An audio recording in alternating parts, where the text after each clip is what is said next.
the more normal I feel in everyday life, the better for my recovery, because I don't want to keep telling myself, oh my God, I have cancer. Oh my God, I have cancer. Mine is a grade 1-2 cancer, which is a slow progressing cancer. So it wasn't like I had to be rushed in for an emergency surgery. The doctor said, okay, you can plan it. Chhavi Mittal, thank you so much for joining me on eTimes TV. No words will be sufficient to actually thank you. You have been so brave, and the very fact that you are sitting with me for this interview after you were diagnosed with cancer exemplifies that how positive you are, and I must really salute you for that.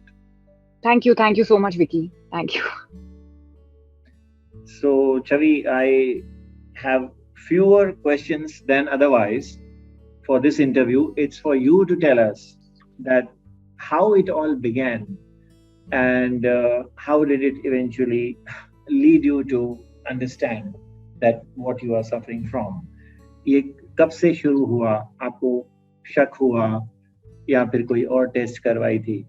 Yeah, so I'll tell you, I basically just had an injury in the gym while working out, and it was a chest injury, so I went to get that tested, and that's when they found a lump. And I was very lucky to have, uh, how should I put it, very, very mindful doctors around me.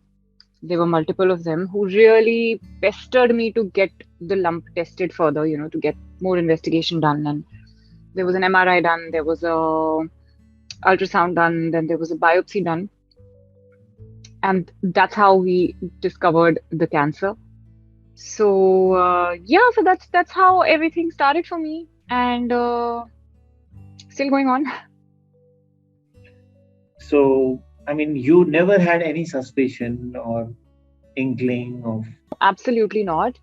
I didn't, and in fact, for anybody who's watching this right now, I want to say that it's actually mandatory for all women to do self-examination, which I didn't, but not everybody is as lucky as me, because these cancers sometimes there are just no symptoms. Yeah, people discover them at stage 3, stage 4, sometimes even stage 5, and depending on what grade the cancer is, the spread can be really fast, and before you know it, it spreads everywhere. So it all starts with that lump, and there are small symptoms for some people, not for all. I literally had no symptoms except that lump which I just missed. There are some symptoms for people like pain in the lump, or inverted nipples, or discharge, or lump in the armpit, things like that. So I just want to say that breast cancer is really common nowadays, and there are many different varieties.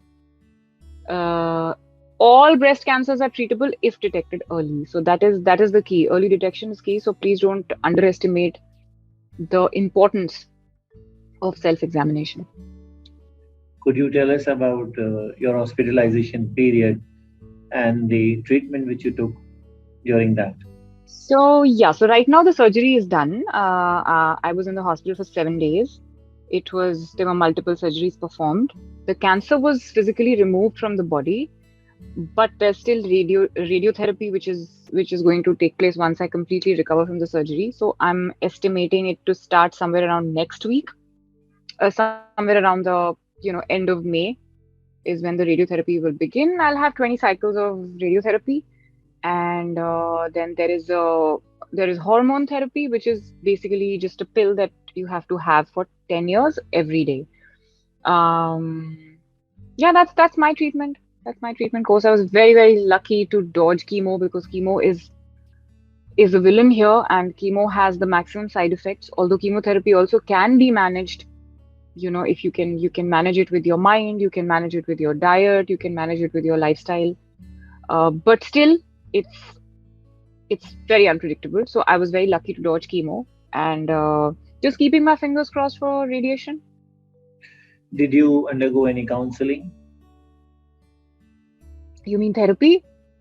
Yeah, I mean, when you got the news and you know how to get ready for the No, surgery. yeah, no. I think a lot of people have asked me this question, and some people have actually told me that I should take therapy.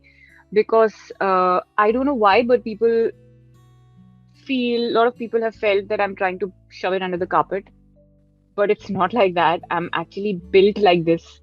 And I did go through a process when there was the fear of the unknown, where I didn't know whether I have cancer or I don't have cancer.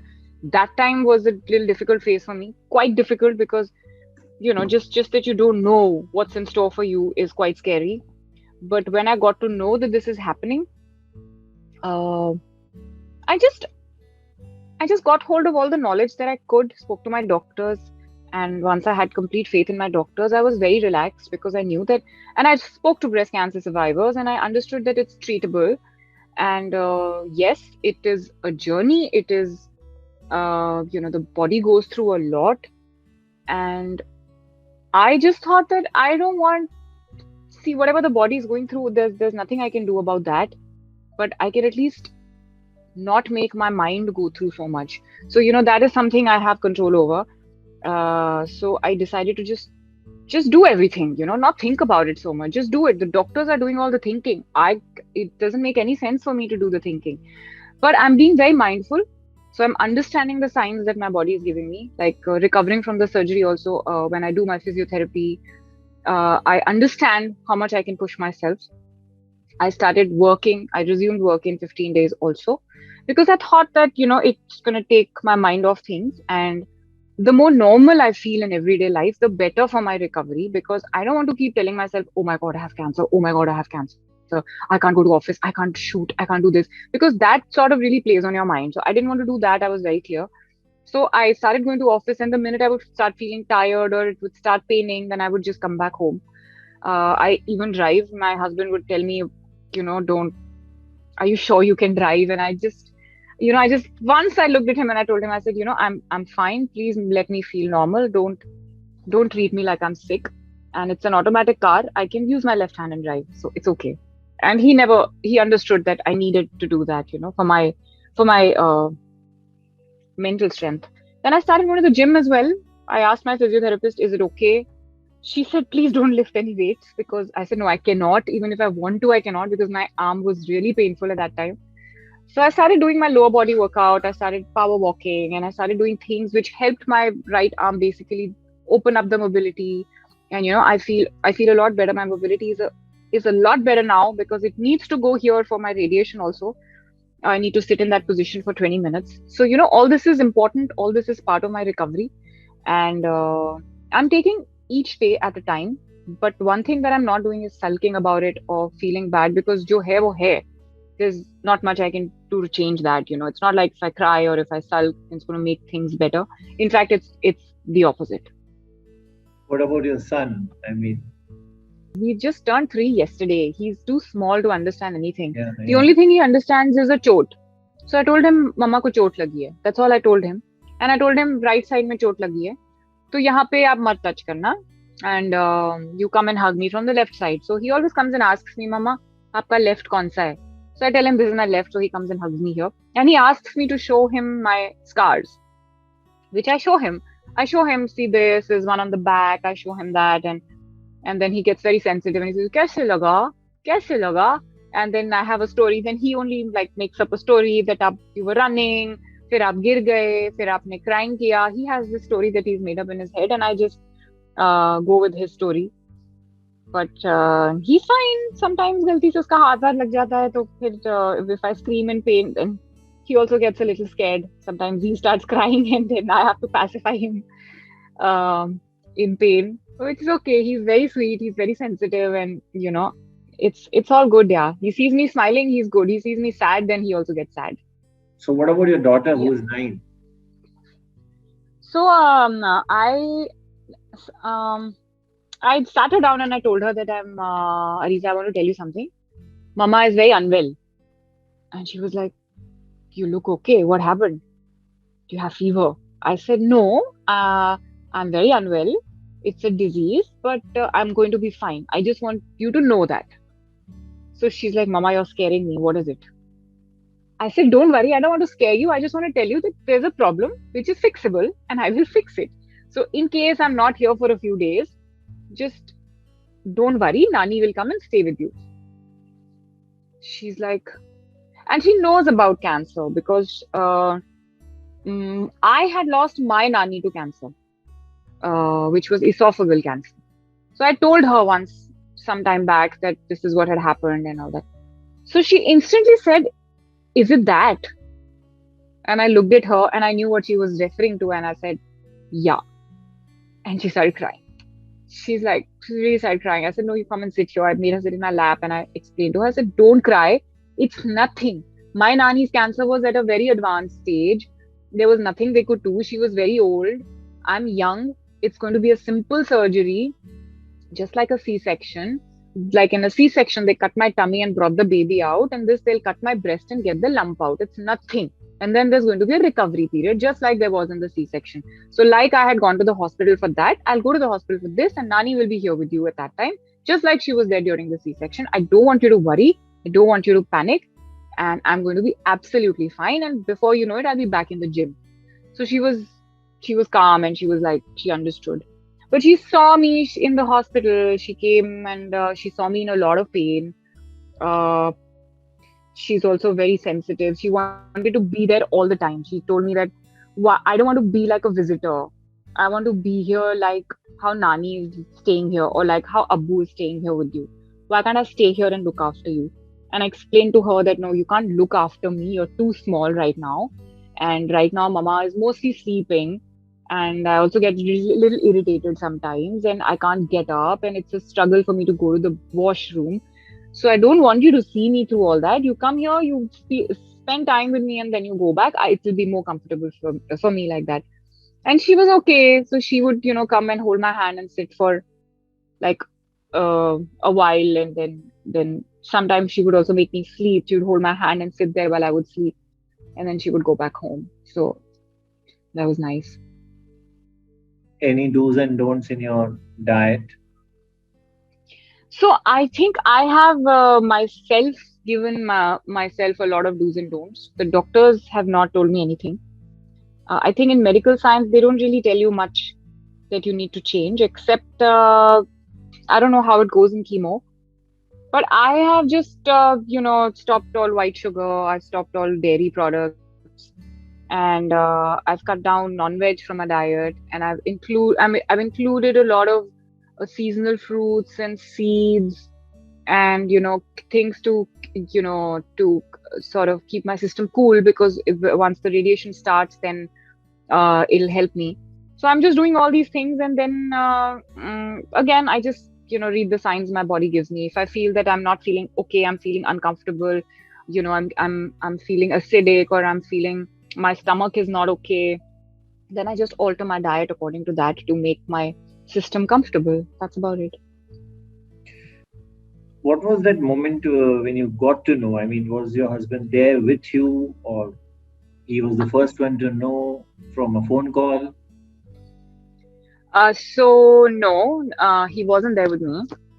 I was taking a walk, and I got a message from my doctor saying, "Can I see you tomorrow at 4?" And I instantly knew, because I had done the biopsy, and that is not a message that I was expecting. He was the last person I expected to get in touch with me. Obviously, the report was positive. That's why it was sent to him first and not me. I'm sure there is a certain way this news is broken out to patients, and it's the lab can't just send you the report. So I just didn't know how to react. It was like, it's like, you're just you're walking with friends. I was with some friends, and I was walking and I was smiling, and suddenly I got a message, and I'm like, oh shit. And I wear a smartwatch, so I read the message in the watch, and I'm like, oh shit. And then they're like, what happened? I said, nothing. I'll join you. I have a call to make. And I called the doctor. I said, what happened? Do I have cancer? He said, he's very sweet. He's very positive. He said, don't worry about it. He didn't say yes. He said, don't worry about it. It's nothing. We'll fix it. Just come and meet me tomorrow. I'll explain everything, how it's going to happen. And the news had not sunk in. So I told him, I'm not free tomorrow. I can't come tomorrow, but I'll message you when I can. He said, okay, yeah, sure. No stress. No hurry. Don't worry. Just take your time and call and come. So then I went back home and I told Mohit that the biopsy report has come and it's not good. and he got a little emotional, and he was like, okay, but he's also very, very strong. In fact, I think I get maximum of my strength from him, because if I didn't have somebody like him with me, if I had somebody who would just break down, then it's very difficult, because when you see your loved ones cry, and it gets very difficult to control yourself. So he was like, okay, so how do you know? And I told him what happened, and this is how I came to know. And he said, okay, we'll go and meet him tomorrow. I said, no, we won't go and meet him tomorrow, because we have a script meeting tomorrow. We'll do that. And I just need to make a few calls. Then I went in the balcony, I shut the door, and I called a lot of people who I knew had history with breast cancer, or somebody they knew had history with breast cancer. I called them. I called some doctors, some other doctors who were not my doctor. I just generally collected all the information. And then I messaged my doctor that, okay, I can come and see you day after. Tell me the time. That's just how it went. I told my mom. She was also one of the first people that I told, and even she didn't know how to react. She took a whole day to react. She was like, "Acha, okay," and then she started talking about some random stuff. I'm buying some property here and there and all of that. I said, okay. Next day, she called me and she was crying, and she said, you just told me, you just called me and told me, Mama, I have cancer. It just hit me. I didn't know how to react. Tell me now, how is it, and what is it, and what's going to happen, and all of that. Then she asked me all the questions. I said, I'll tell you. I'll meet the doctor and I'll tell you everything. And that's how everybody reacted. But I want to say that a lot of my friends cried. Like they really cried. A lot of them. In fact, I found myself pacifying them. It's okay, it's okay, it's okay, ho jayega, ho jayega. They were like crying for me. Some of them came from Delhi to meet me. My mom, of course, she came, and but every person who came and met me was feeling. We went back happy, because they were like, okay, she's happy and she's okay and she's handling it, and we know that she'll come through it. So they were all like really relaxed, and so was my mom, and Mohit also. They're all happy when they see me positive. So, how long does this treatment go on? You said 25 sessions of radiations. 20. 20. Yeah. So these sessions will happen every day. So in a month's time, it'll be done. And I'm told that nowadays radiation is very advanced, and usually no side effects are expected. But even if you see any side effects, they usually just go away in 15 days of completion. Hmm. So I'm very hopeful, and I'm very positive. I know that nothing will happen with me. It's all going to be fine. God is with me, because if that higher power wasn't there, I would have never even discovered it. It was a huge lump just sitting there undiscovered, you know. And mine is a grade 1 2 cancer, which is a slow progressing cancer. So it wasn't like I had to be rushed in for an emergency surgery. The doctor said, okay, you can plan it, take time, but don't take forever. Like don't take like 6 months. But it's not like you have to get admitted right now. Take a week.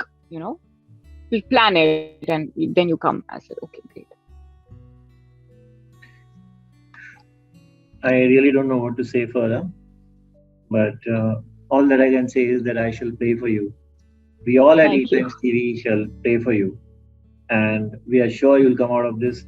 The list is pretty long in the industry itself, whether it is Anurag Basu, whether it is Sonali Bendre, whether it is Manisha Kurala, and they had quite complicated cancers. Yeah, And yes. I wouldn't call them survivors, I would call them winners. And I'm sure you'll also be a winner. Thank you so much once Thank again, you. Chhavi Mittal. Thank you. Thank you. Thank you so much.